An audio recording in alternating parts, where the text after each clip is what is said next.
Time to fight fear with faith. Jody Paar is a survivor who is no longer staying silent. She and her guest will fuel you up so you too can fight fear. Uplifting and inspirational stories that will rock you to your core. We don't tiptoe around the truth. We steamroll it in a bold way. This is your life, and now is the time to start living it. Get ready for the Faith Over Fear podcast with Jody Paar. Now, welcome Jody Paar to inspire you. Hey everybody, welcome back to Faith Over Fear. This is episode 20. I'm pretty darn excited about that. This is episode 20. Thank you guys so much for listening to all these powerful stories. They are so good and so uplifting. And with everything going on in the world today, I hate to say coronavirus because everywhere you look and anything that you listen to, it's all about that. And so I just want to say, in a world full of fear right now, this is like the perfect podcast for you guys to sit back, listen how God works and how God can turn that fear into faith. So I'm so excited and honored. I have Cami, right? Because I remember you saying not Tammy, Cami. So Cami with me. Yes. Cami Martin with me. She is an author of the book. Love this book, guys. It's called Watch Me Choose Me. Watch Me Choose Me. So powerful. And the book is so powerful. So Cami, thank you so very much for being here with us. I appreciate you, girl. Your story is absolutely amazing. Thank you for sending it to me. I read it by the pool last Sunday and I could not put it down. I literally read it in 4 hours and did not move from my spot. It is that good. So welcome. Thank you so much for being here. I'm going to turn it over to you and let you tell us, beginning with your fear and a bit of your story. So thank you for being here. Oh, thank you. I'm so happy to be here. I'm glad to be on your show and share my story because I do believe that's how we heal. And one thing that I'm going to say right now, when I wrote this book, and when I got out of, I'll go back to the beginning here in a minute, but when I got out of this was a 30-year domestic violent relationship. When I got out of it and was trying to leave, all I could hear was beauty for ashes, but it was like a whisper. And enough for me to write it down and know, okay, something about this, is my next phase going to be beauty for ashes? And I thought about, someday I could write a book. Is that going to be the title of the book? What is that about? And then on 3 weeks ago, Monday, when the book launched, and I had all the copies to send out to everyone. Here they were in the living room, and it was, let's just tape up the box and put it away, because I was afraid. It was fear. Here I've gone through everything and I've done everything and it's finished, but there was still a fear of having everybody read it. I mean, it's 100%. I am 100% vulnerable out there. Yes, you are. And, yes, you are. And so my fear was, oh my, everyone's going to read it now. What do I do? And then in my head, yelling, not a whisper, was, this is your beauty for ashes. This is your beauty for ashes. And I was like, oh my God, okay, this is it. So the fear still was with me, even at the very end of launching it. But it's been overwhelming and magnificent. And so all the fear was worth it, because I do believe in the beauty for ashes. That was my faith part. That was just, listen to this and I'm going to take care of you. It's going to be fine. So my story is about being in a domestic violent relationship, but not just that, it's what led up to that. When I was younger, my parents got divorced and we moved to another state. And I don't know about you, but in the middle of 5th grade, I was not, your body's going through changes, and I'm tall, and that's spoken in the book. My joke is I've been 6'2" since birth. So here I'm moving to another state and people don't know you. And I've come from where I was born and people have known me. So I'm not anything that was awkward or different or whatever. And I go to something and I am different. I am not socially accepted, and it was really hard. And so my self-esteem was high. And then as time went on, it just lowered and lowered. And my mom, we moved to another state because of my mom remarried, and my soon-to-be stepdad was not a very nice person, and that just really kept going further and further down. Of by the time I was 18, I felt I was thrown out of the house by him. And my mom said, I guess you have to go.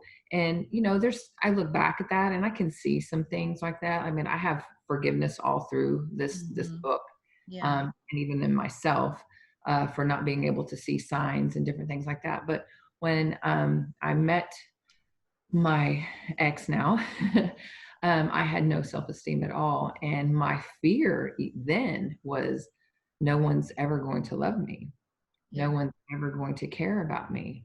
I'm not, I felt unloved and unwanted. And when he came into the picture, it was, oh, here's somebody that's going to love me. Here's someone that will, possibly take care of me or whatever. However that looks, I'm just going to grab hold and go with that, and that was fear based because I had been talked down to so much by other people, including myself. So it was hard. And then when I met him, it was, oh, here it is. Yeah, the knight in shining armor, which, Right. it wasn't the knight and the armor wasn't shiny. Mm-hmm. Yeah. So all of that was based on fear. And then we had like I said, 30-year relationship, but at the 4-month mark, which is something I should have seen, but all of these red flags weren't shown to me until after I left. And he told me that I needed to change, and he didn't like who I was. And fear, again, motivated me to change into a person that I wasn't, because there was never going to be someone that would ever love me. This was going to be the only person on earth that would, even remotely want to be with me. So I have to change. I can't lose this, when in fact that's a total red flag. If anyone ever asks you to change who you are, you leave, you go away, It is. all of those things. Mhm. But then at 18, I didn't realize any of this. I didn't have any support of family or really any friends or anything like that. So that's what I did. Yeah, and I totally understand that. Like I went through an abusive, physically and mentally abusive relationship for 4 years. And like you, because of what I had been through, I felt like damaged goods. Right. So I felt like I don't deserve anyone better. And all the voices told me I didn't deserve Right. anything better. And it will work out. This will change. Everything will be okay. And it is literally like a roller coaster, because Right. when it comes to the point of you're like ready to leave or you're ready to walk out, then they turn on the charm, then they turn Right. on all the good things. And Yeah. so going through that and through that fear, that time of fear in your life, when you were at that 4-month mark, what was like that big red flag that you were like, okay, I'm in trouble, or okay, maybe this isn't right? And then what changed your mind about it to where you stayed?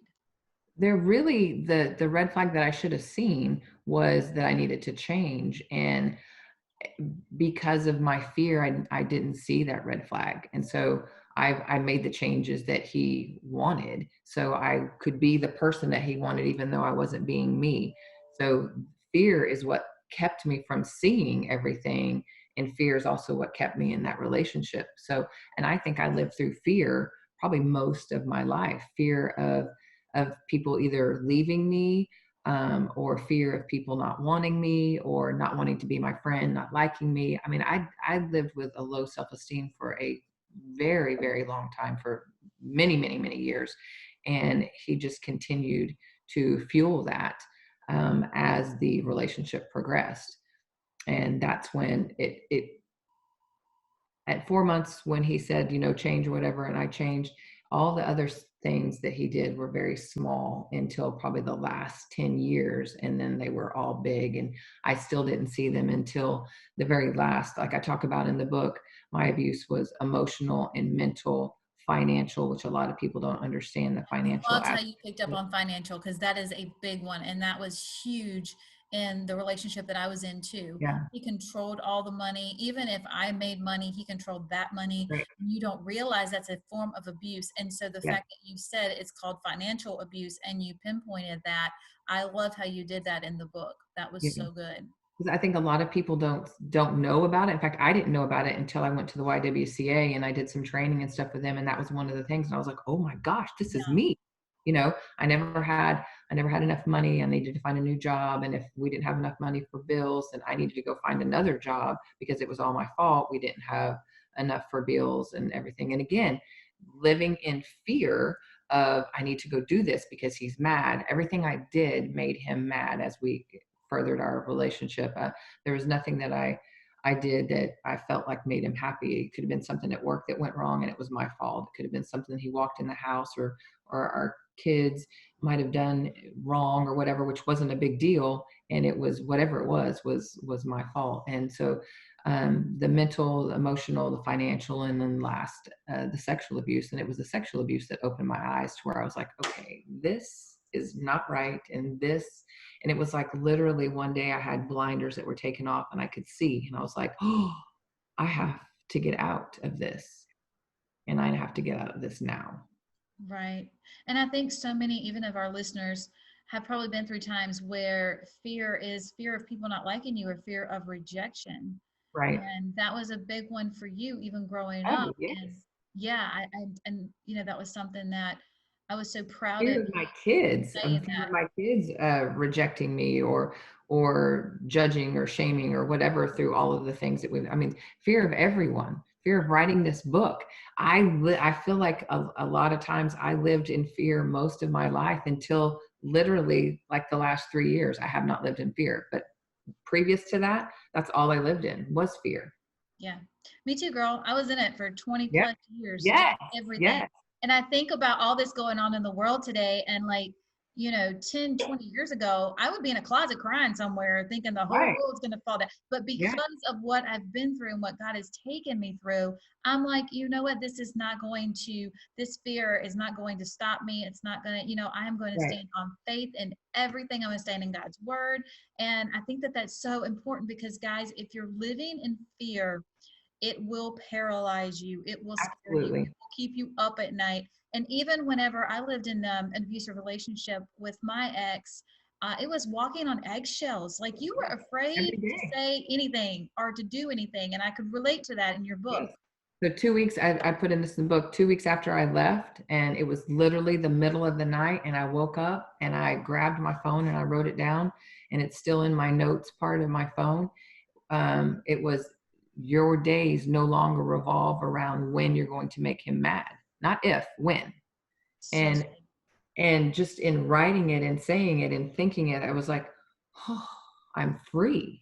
I yeah, am 100% free. I don't have to live in fear of what I'm going to do to make him mad. Is he going to hit something? Is he going to yell and scream? Is he going to take it out on our kids? Is it, whatever the case may be, I no longer had that feeling. And it was freeing. It was the best thing ever. and guys, her book has so many wow moments in it. Like I told her, I'm not gonna spill the coffee or the tea or however you say that. I'm not gonna do that to you. So I'm telling you, this book is so good. It has so many wow moments, and I wasn't expecting it Right? because there was things you went through I didn't go through. And so that's everybody has their story and their unique, Yeah. you know, story that is about their lives. And so what is just another time of fear in your life that you felt? And you said that when it's time for the book to come out. And I Yes. can relate to that because my second book is all my skeletons. And So, well, I'll tell you the part that's probably the biggest fear that kept me from even writing, the sexual part of the book. I stopped writing because it was painful and mhm, I didn't want to write it. And yeah, then the other piece of it was fear of who's gonna read this, and fear of people shaming me and yeah, judging me. yes, And then it was, as you read the book, you find out some other stuff that happens. mhm, So yeah, that stuff was happening. And I thought, I have to tell my kids. yeah, That was debilitating. That fear was absolutely debilitating. And so trying to decide when I'm going to do this, and knowing, for it's been almost 4 years, knowing when is the right time, or is there a right time, and knowing that I have to. mhm, And then before the book came out, some other stuff was going on in that realm, and I thought, you know what, I'm just gonna suck it up and I'm going to have a conversation, and it's going to be okay. And I literally, in telling my oldest, I told her and took her to breakfast, and I felt like my hands were by my side, and I had these giant, like this would be the size of them, big giant chains just wrapped all around me, all the way down to my thighs. And I was sick. I was nauseated. I was in fear of what she would say, in fear of whether shaming or judging, or, saying whatever she wanted to say. It was horrible feeling. And as I slowly told her, I and her reaction was, "Mom, I'd have put him in jail." Yeah. And, "Mom, I'd have done this." But she understood why I did the things that I did for them. And that in itself, I literally could feel the change just Oh, that fall gives me chills. just I Yes. literally just falling off. And it was the best feeling. And then I told my youngest, and her reaction was very similar. And I was just like, oh, so being able to tell them something that I didn't want to tell them, was the most freeing. And then writing the book, and which we mentioned, sending it out, my Yeah. first fear came true. After I wrote it, it needs to be edited, and I didn't know an editor or anything like that. And so I asked around some people that I knew that were writers, and one person told me to send it to this lady, and I thought, okay, I'll do that. And so I did, and I had to wait for a while for her to edit it. And my biggest fear was someone that's going to read it that didn't know me and what they would say. Because all my friends, or a few friends that I had read it to help edit it in the beginning, they were like, oh yeah, it's good. And they're your friends. You don't know if they're going to say, good or bad, or what they're talking about. So she read it and then just ripped me, not the book, ripped me to shreds, and shamed and judged, and And that's told, probably her own demons that she hasn't dealt with. right, And so when she read your book, because of yeah, the courage that it took for you to put that out there, it was probably a reflection of her that she's not yeah, brave enough to come out and say what she's been through. right. And so when I read, it was like a 4-page email, and then the edited version of the book, and all my fears were right there. She did exactly what I thought someone would do, by shaming and judging and telling me that I could have left at any time because I wasn't being beaten, and that, if she was reading this book, she'd have thrown it across the room, and don't tag her as the editor because it would not look good to her own readers. They wouldn't like it. And I'm just baffled and hurt and crying and all these things. I'm thinking, oh my gosh, who she obviously doesn't understand. And it actually helped me rewrite the whole prologue of my book. And so I'm a very positive person, and so I'm going to take the negative, and flip it. And I have done that all my whole life. And I thought, I'm not gonna let it happen. So I did sit on it for about 2 weeks, and I couldn't stand it anymore. And so I rewrote the whole prologue, and it had to do with her. And to me, I was like, oh, this is like 10 times better than it was. Thank you. Right? I love that. It's kind of what Yeah. was meant for evil turned to good. And I Yes. love how that works Yes. out. Yes. And Yes. I was so thankful for that, even though at the very beginning it was so painful, and it was horrible. I felt Sure. horrible.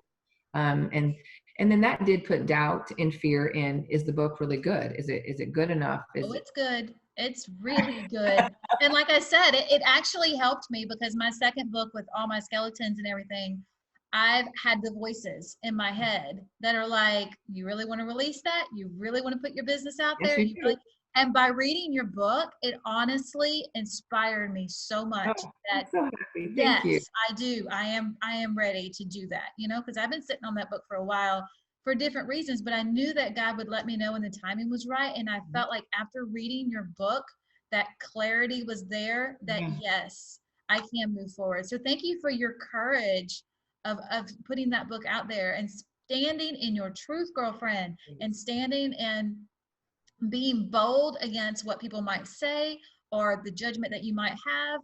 You Yes. know what? You are inspiring way more people than people that are going to be judging you. Yes. And And that is and what's important at the end of I the day.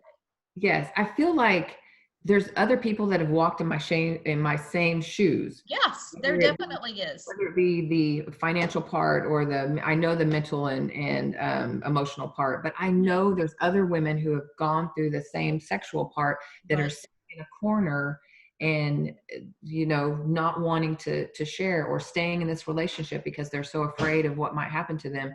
And I know there's others, and that is actually what kept made me continue to write the book and put it out, because I know by telling my story, it's going to help someone else. And that's when this book is not about me anymore. It's about telling a story to help other women feel empowered and feel that they have the power to take their own lives back. And that was for me. This book is my power. It is taken. Yes. You will not Yes. hold anything over my head ever again. Never. And And I love that. I love that because you're so much like me. It's like you're not going to be able to throw any skeletons at people or say this is what she did because I'm going to put it all out there anyway. that's right. So Absolutely. it's such a better way of doing things instead of being so afraid of people finding out things about you. Yes. Like that is so powerful that you did that. And I love that. Thank So you. we went through the fear. So let's go into the faith. And in your book, you're like, I'm going to stand on stage. And Yes. when you talked about that, I just loved it because I looked at the guy that was so abusive to me and I said, one day I'm going to be somebody and I'm going to help people. And of course, he's very mentally abusive and said a lot of things, But tell us about where faith has taken you and what you're doing now, and encourage those listening that even if you go through this darkest, dirtiest period of your life, that guy can change your life. Yes. So the title of the book, Watch Me, Choose Me.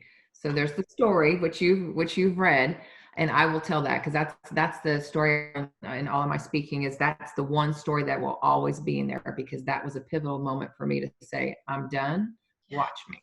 Yeah. And so I knew I needed to get out, but I didn't know how. I didn't know any of the things that I wanted to do. So I went on what I call my reset trip, and I went to Branson and I went to Table Rock Lake, and I stayed there for the weekend and stayed on a balcony overlooking the lake. Water, it was an energy source. And I thought, okay, I need energy. So, and it was a beautiful November 1st weekend. So the trees were changing, the sun was shining. I drive a Camaro, so I was winding through the roads. It was awesome.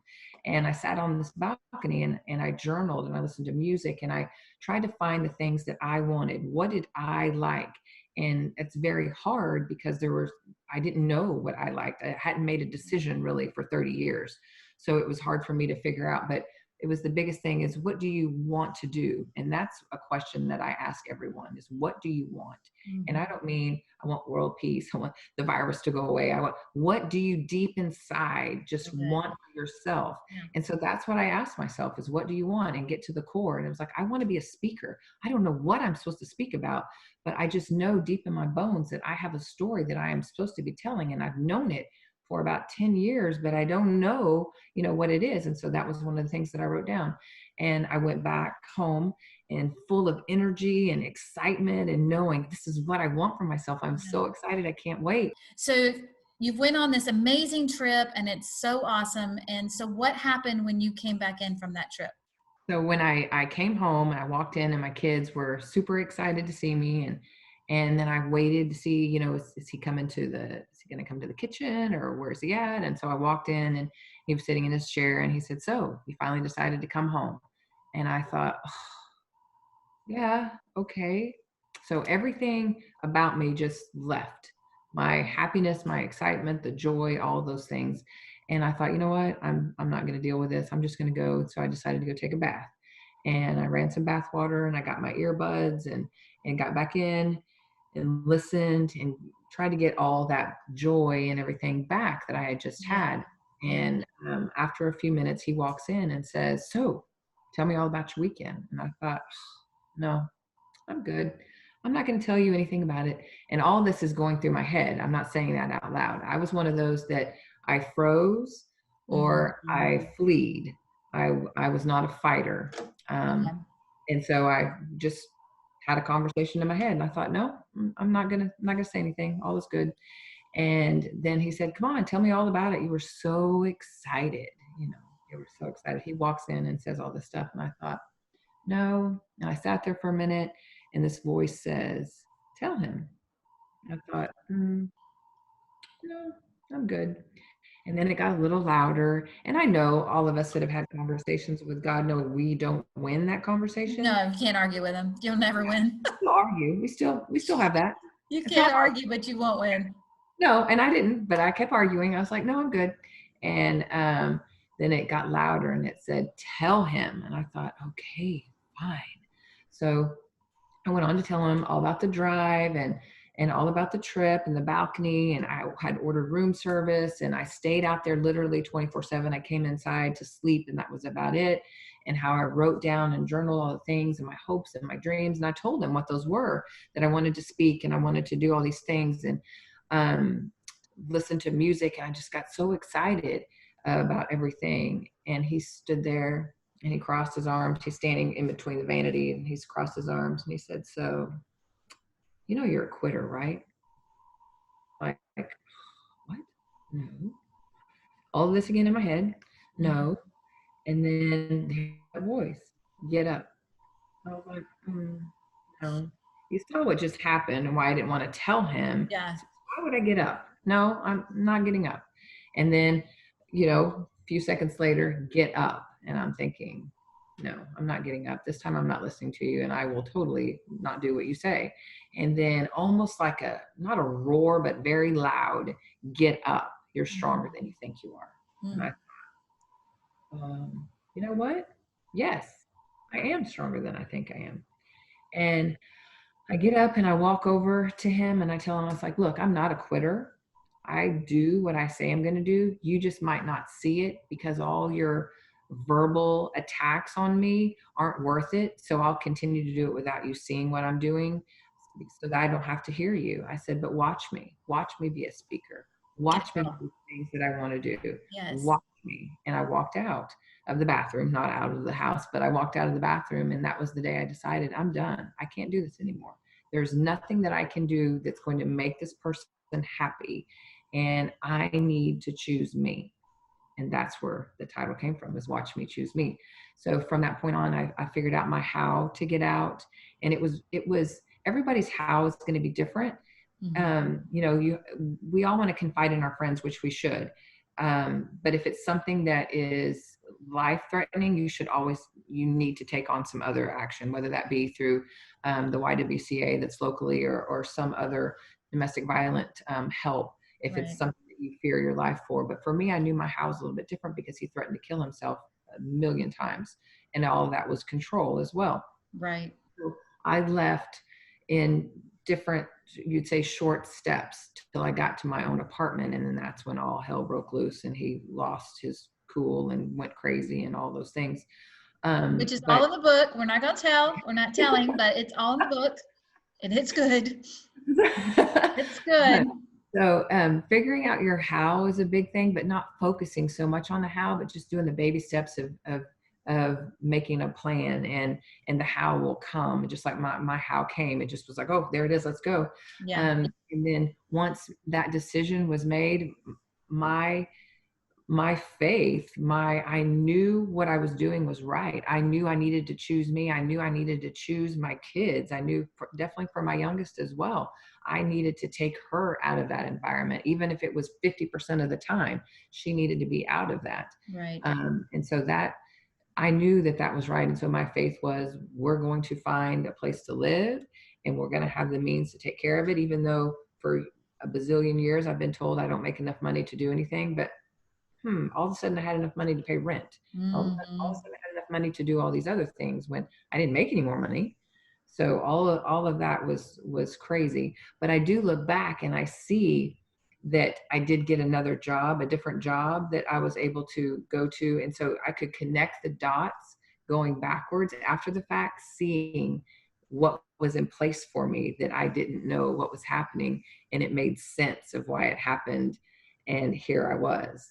Oh, I can now go do this. This was set forth for me on purpose. And so that just gave me more faith of knowing, okay, I'm going to be fine. My kids are going to be fine. I'm going to be fine. Life's going to be fine. And, you know, finding finding myself and finding love and finding Mhm. all these things that just weren't expected or anything, especially at the timing that it was. But it was all in his timing. It was all the way it was supposed to be. I love this saying, and I don't know, I can't tell you who quoted it, and you might know I don't, but let your revenge be your success. Hmm. I love that. And that might even be in your book. I don't know, because I No, love how it's you not, had but it the should be. quotes. Yeah, it totally should be. It could be one because there's a quote in every chapter, so there Yeah. may be something to that in one of those.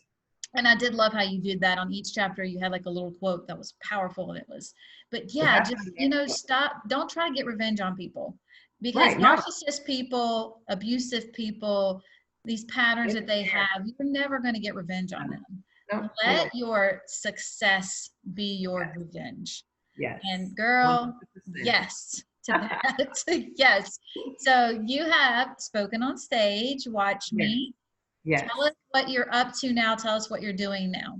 I just did last week. We did what was here in Oklahoma City called the Ripple Effect, which is kind of like a local TED Talk style, and it was amazing. They had 9 speakers, and so I was able to speak that.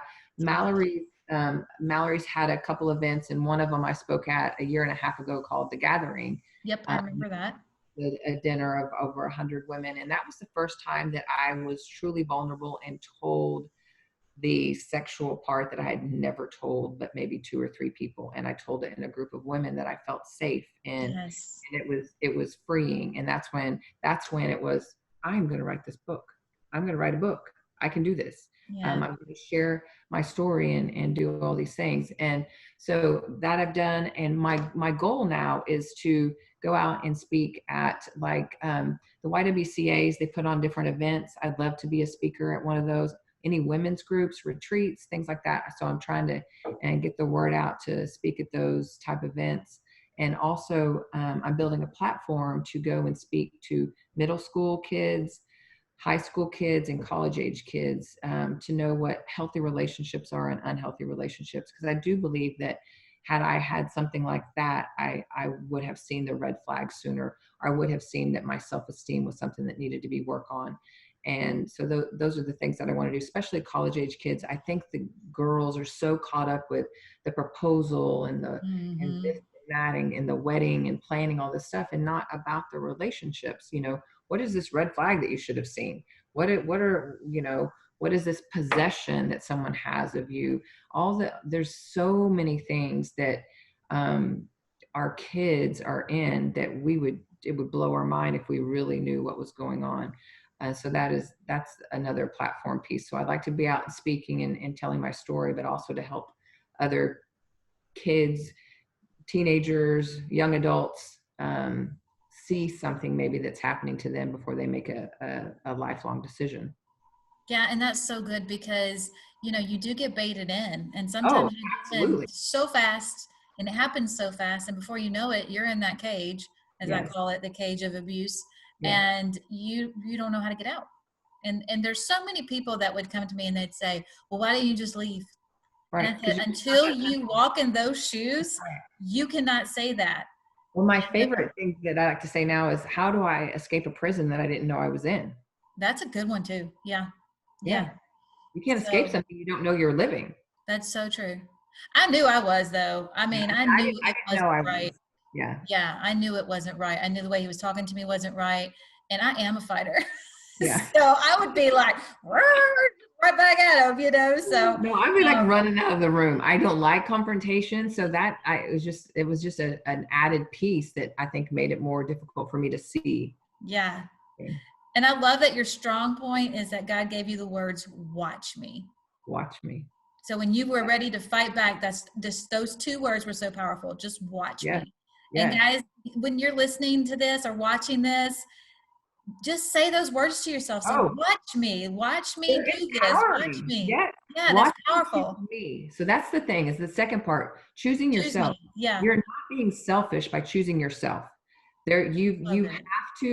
You have to look at the big picture and what's going on. And if you aren't choosing things for yourself, whether they be big or small, you're causing something that's far worse to you than doing something that's good for you. So good. So good. All right, Cami, tell everybody listening how they can find you on social media or Yes, you can any find ways that they can find you, and definitely how they can buy this book, because, those.